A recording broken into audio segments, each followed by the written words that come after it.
Hi, my name is Sharon Saylor. This is discussion number 4, the proper size and scale of the political order. What is the proper size and scale of political order? There are four major views regarding this topic. First of all, Aristotle represented the classical Republican view and believed that a republic should be small with no more than 300,000 people. A second view came from the philosophy of Johannes Althusius.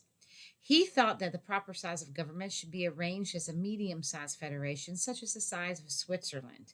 It should not be too large. David Hume's view towards the proper size and scale of government was that small republics are the best governments and that these republics should be federated into about the size of Britain, but no larger than that. Last, Thomas Hobbes' view towards the proper size and scale was that the government needed to be a strong, all powerful, and large regime. The larger, the better. Now let's start with Johannes Althusius. He was a German Calvinistic Protestant influenced by Aristotle. He believed in a federated polity that begins with a family unit that then would go into villages, villages into cities, cities into provinces, and provinces that would unite to form the Commonwealth. Althusius believed that the relationship between these units were symbiotic, which means that these areas would overlap into the jurisdiction of other areas, such as the city into the province rather, and the province into the Commonwealth. This overlapping could lead to problems over the idea of power.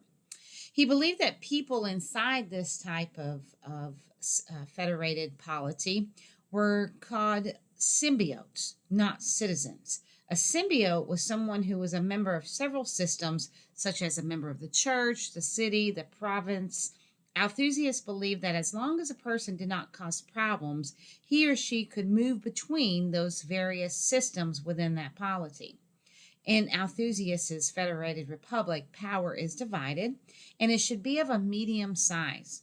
He believed that it should be easy to veto legislation, such as 50,000 signatures can change laws, while 100,000 signatures can change the Constitution.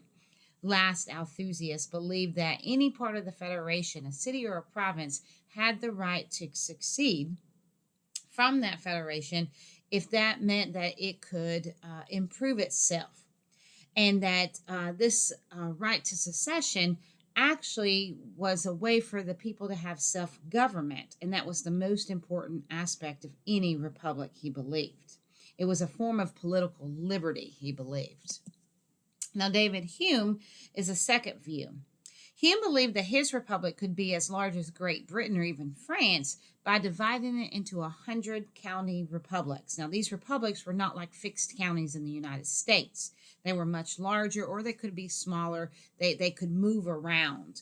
Now, he also believed that each county would be then divided into 100 parishes, so you would have like 10,000 representatives. Now, I think Hume raised a good point there about representation in America even today. According to our founding fathers, we needed a representative for every 30,000 people.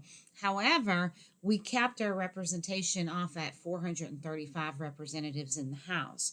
Now, is 435 people enough for 300 million people? Now, these senators of Hume's would have supreme executive and judicial power and would control the rules of commerce, universities, and religious toleration. However, the Presbyterian Church would be the established church.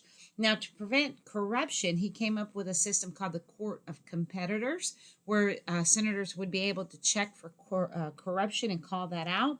He also had a system of checks and balances.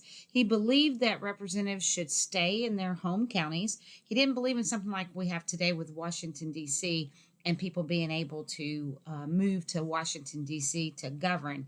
He thought that by staying at home, that would help them to lessen the corruption.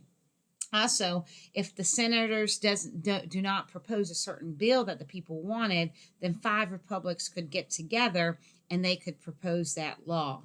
Like Althusius, Hume believed in the strong ideas of self government and the right of secession. And then the last one is Thomas Hobbes. Now, in his book Leviathan, he believed that a monarch was the best form of government, and that a monarch could keep men from constantly fighting, which happens in the state of nature, and seeking out his own greedy desires with no regard for others. He believed that in this state of nature, life was poor, nasty, and brutish. And so he believed a strong, all powerful central authority was needed to control the people, which he called subjects. Following rules was the most important task for him. Secession would not be allowed in his political order.